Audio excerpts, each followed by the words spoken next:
Sci-Flix presents a classic sci-fi audiobook. You're listening to The Story of Davidson's Eyes by H.G. Wells. Welcome to this audiobook of The Story of Davidson's Eyes, a thought-provoking classic by H.G. Wells.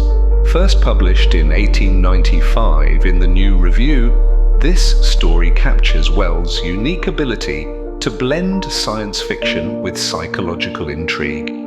In this tale, Davidson, a scientist, is struck by a mysterious phenomenon during a laboratory accident.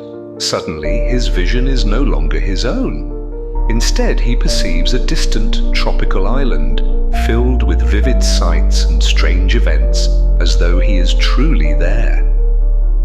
Yet his body remains in England, and the question of how this is possible looms large. As Davidson grapples with this inexplicable shift in perception, he offers a fascinating glimpse into the boundaries of science and the mysteries of the human mind. What is the nature of this phenomenon, and what truths does it reveal? Prepare yourself for a journey into the unknown with the story of Davidson's Eyes.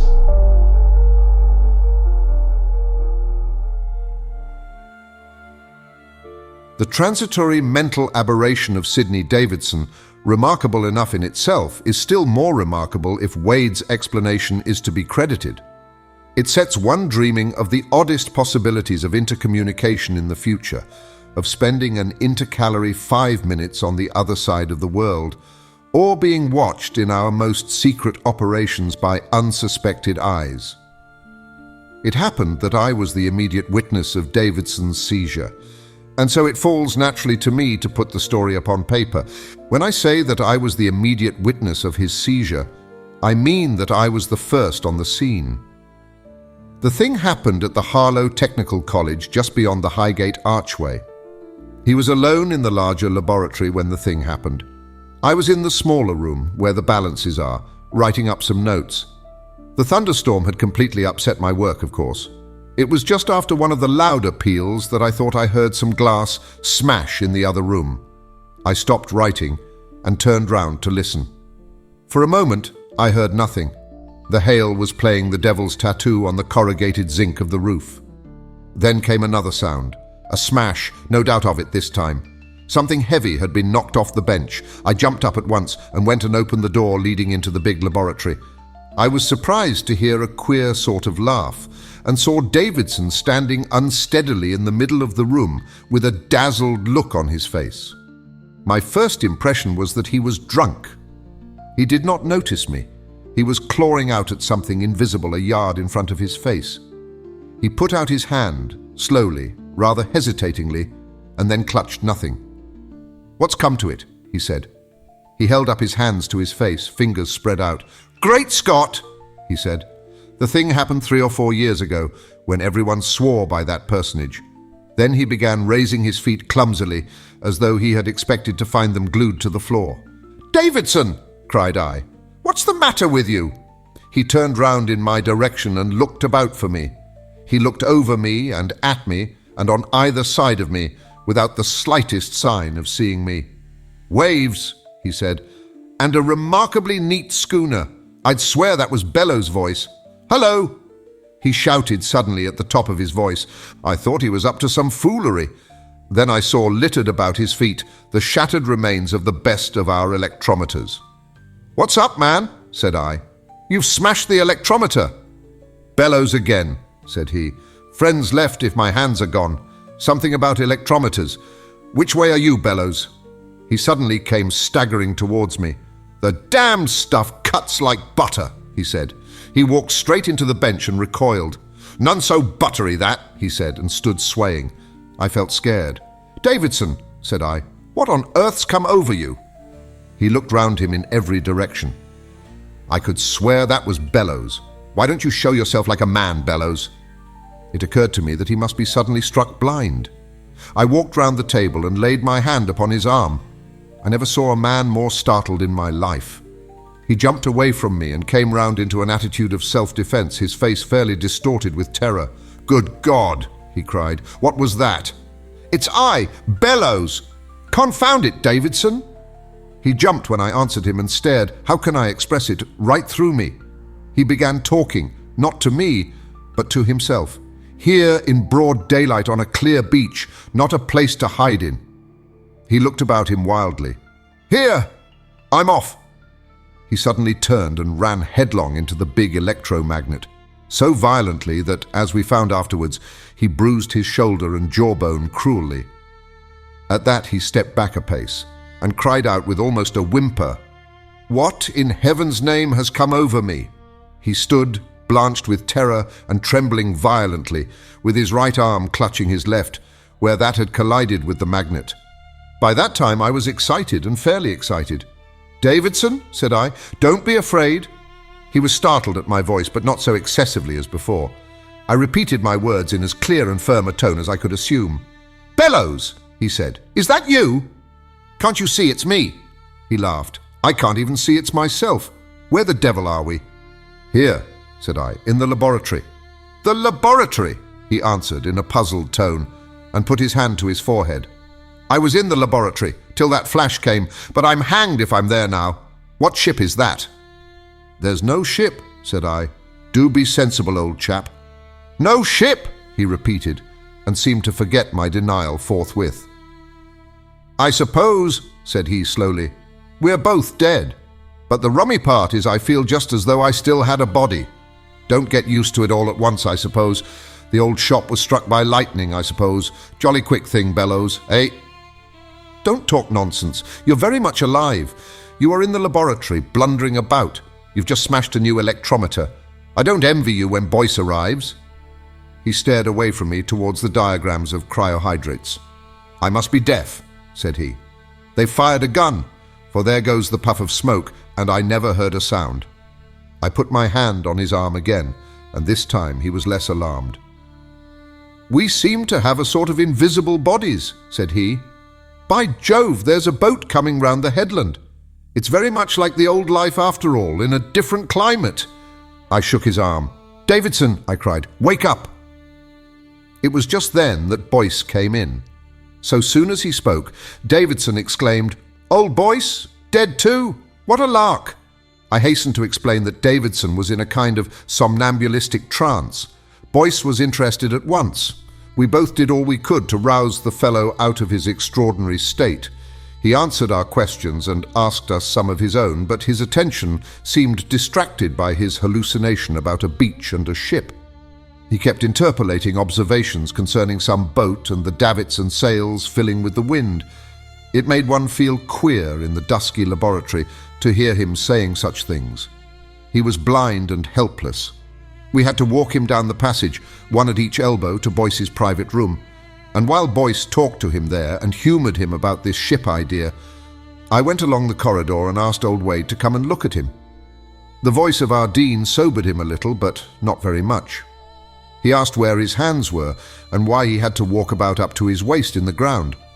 Wade thought over him a long time, you know how he knits his brows, and then made him feel the couch, guiding his hands to it.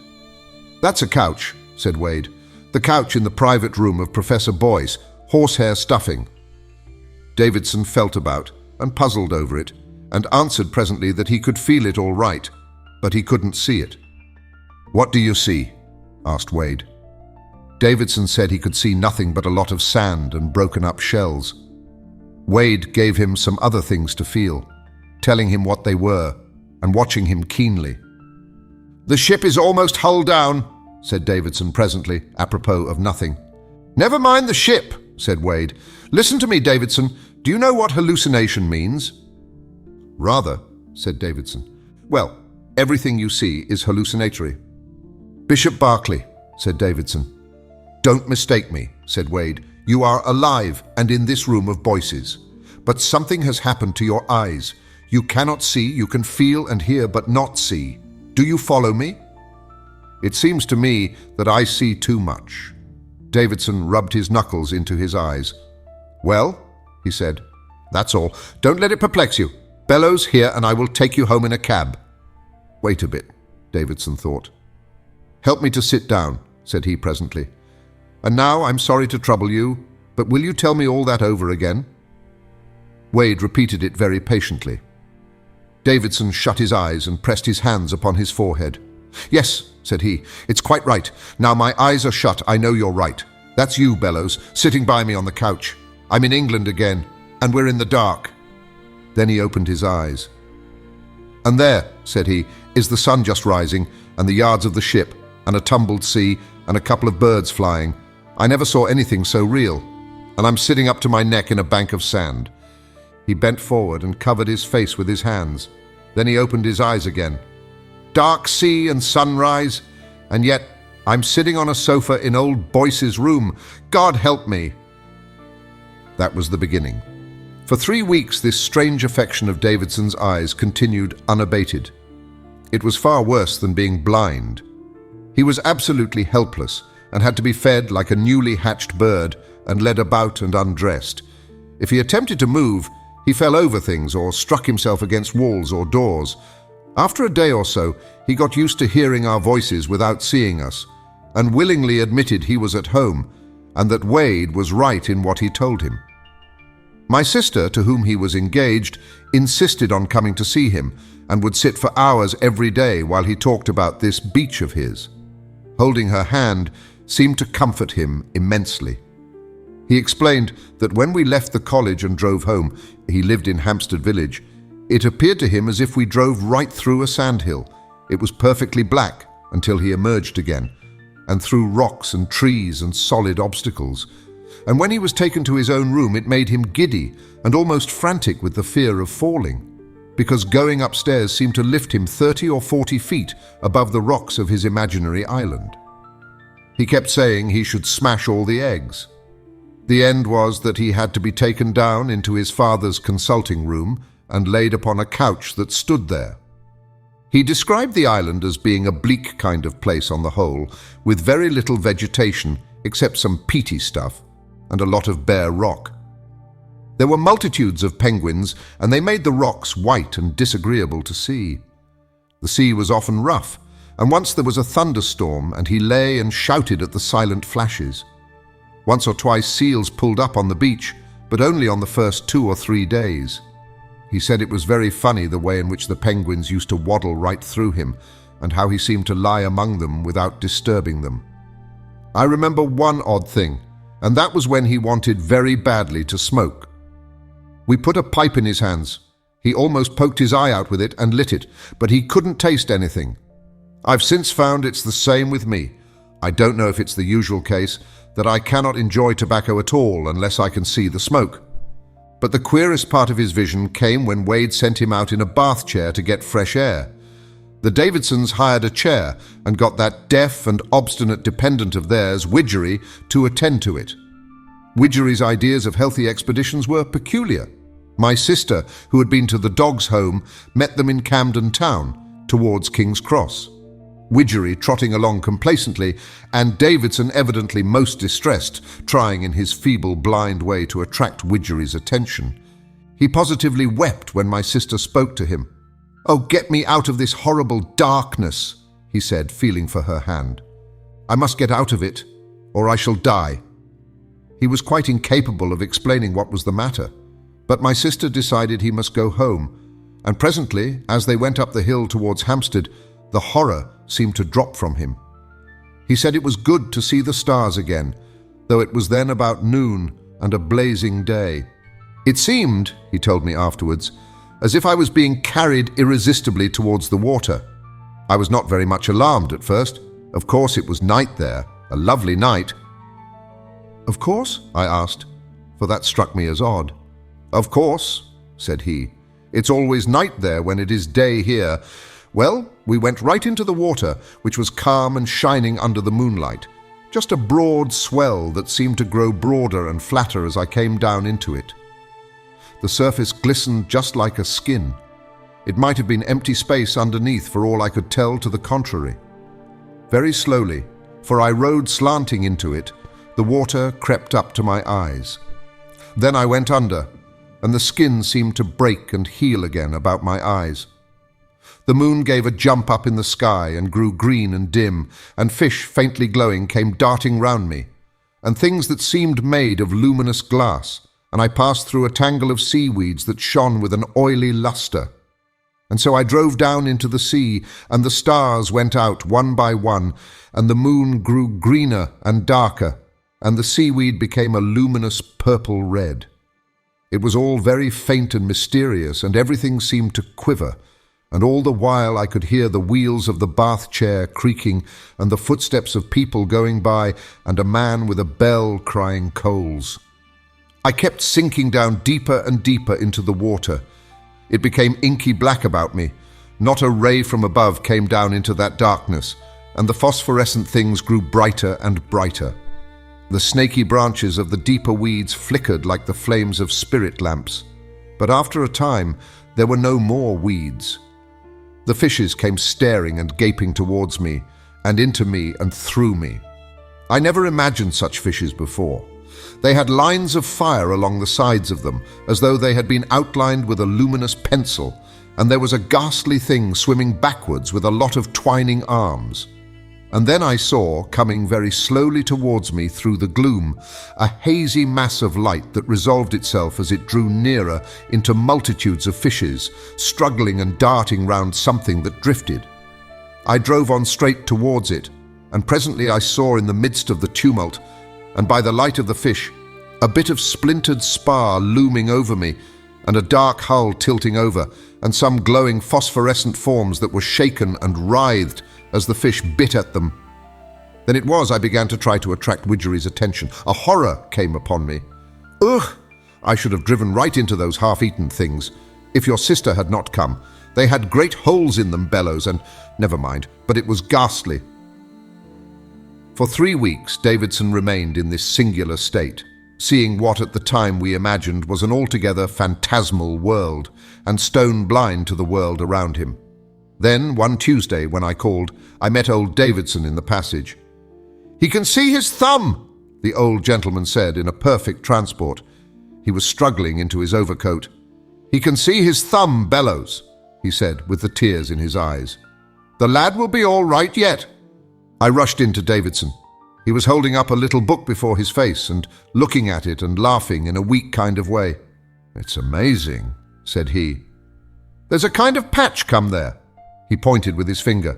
"I'm on the rocks as usual, and the penguins are staggering and flapping about as usual, and there's been a whale showing every now and then, but it's got too dark now to make him out. But put something there and I see it. I do see it. It's very dim and broken in places, but I see it all the same, like a faint spectre of itself. I found it out this morning while they were dressing me. It's like a hole in this infernal phantom world. Just put your hand by mine. No, not there. Ah, yes, I see it. The base of your thumb and a bit of cuff. It looks like the ghost of a bit of your hand sticking out of the darkening sky. Just by it, there's a group of stars like a cross coming out." From that time, Davidson began to mend. His account of the change, like his account of the vision, was oddly convincing. Over patches of his field of vision, the phantom world grew fainter, grew transparent, as it were, and through these translucent gaps he began to see dimly the real world about him. The patches grew in size and number, ran together and spread until only here and there were blind spots left upon his eyes. He was able to get up and steer himself about, feed himself once more, read, smoke, and behave like an ordinary citizen again. At first it was very confusing to him to have these two pictures overlapping each other like the changing views of a lantern, but in a little while he began to distinguish the real from the illusory. At first he was unfeignedly glad, and seemed only too anxious to complete his cure by taking exercise and tonics. But as that odd island of his began to fade away from him, he became queerly interested in it. He wanted particularly to go down into the deep sea again, and would spend half his time wandering about the low-lying parts of London, trying to find the water-logged wreck he had seen drifting. The glare of real daylight very soon impressed him so vividly as to blot out everything of his shadowy world.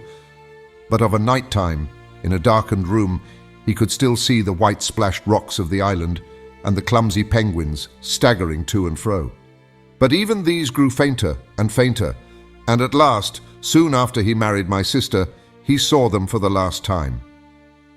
And now to tell of the queerest thing of all. About 2 years after his cure, I dined with the Davidsons, and after dinner a man named Atkins called in. He is a lieutenant in the Royal Navy and a pleasant, talkative man. He was on friendly terms with my brother-in-law, and was soon on friendly terms with me. It came out that he was engaged to Davidson's cousin, and incidentally, he took out a kind of pocket photograph case to show us a new rendering of his fiancée. "And by the by," said he, "here's the old Fulmar." Davidson looked at it casually. Then suddenly his face lit up. "Good heavens," said he. "I could almost swear." "What?" said Atkins. "That I had seen that ship before." "Don't see how you can have. She hasn't been out of the South Seas for 6 years, and before then—" "But—" began Davidson. And then, "Yes, that's the ship I dreamt of. I'm sure that's the ship I dreamt of. She was standing off an island that swarmed with penguins, and she fired a gun." "Good Lord," said Atkins, who had never heard the particulars of the seizure. "How the deuce could you dream that?" And then, bit by bit, it came out that on the very day Davidson was seized, HMS Fulmar had actually been off a little rock to the south of Antipodes Island. A boat had landed overnight to get penguins' eggs, had been delayed, and a thunderstorm drifting up. The boat's crew had waited until the morning before rejoining the ship.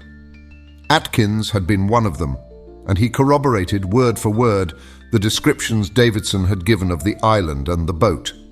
There is not the slightest doubt in any of our minds that Davidson has really seen the place. In some unaccountable way, while he moved hither and thither in London, his sight moved hither and thither in a manner that corresponded about this distant island. How is absolutely a mystery. That completes the remarkable story of Davidson's eyes. It is perhaps the best authenticated case in existence of a real vision at a distance. Explanation there is none forthcoming except what Professor Wade has thrown out. But his explanation invokes the fourth dimension and a dissertation on theoretical kinds of space. To talk of there being a kink in space seems mere nonsense to me. It may be because I am no mathematician. When I said that nothing would alter the fact that the place is 8,000 miles away, he answered that 2 points might be a yard away on a sheet of paper and yet be brought together by bending the paper round. The reader may grasp his argument, but I certainly do not. His idea seems to be that Davidson, stooping between the poles of the big electromagnet, had some extraordinary twist given to his retinal elements through the sudden change in the field of force due to the lightning. He thinks, as a consequence of this, that it may be possible to live visually in one part of the world while one lives bodily in another. He has even made some experiments in support of his views, but so far he has simply succeeded in blinding a few dogs. I believe that is the net result of his work, though I have not seen him for some weeks. Latterly, I have been so busy with my work in connection with the St. Pancras installation that I have had little opportunity of calling to see him, but the whole of his theory seems fantastic to me. The facts concerning Davidson stand on an altogether different footing, and I can testify personally to the accuracy of every detail I have given. The end.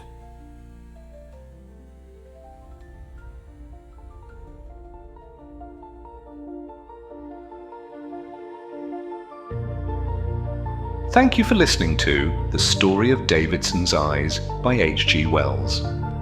We hope you enjoyed this journey into classic science fiction. If you'd like to explore more timeless stories, be sure to visit our channel, where you'll find a wide selection of audiobooks ranging from science fiction to adventure, non-fiction, documentary, and more. If you enjoyed this audiobook, don't forget to like the video, subscribe to the channel, and leave a comment letting us know which stories you'd like to hear next. Your engagement helps us continue to bring classic literature to life for listeners like you. Visit our channel page to discover more great audiobooks that may pique your interest. Thank you again for listening, and we look forward to having you with us on our next adventure.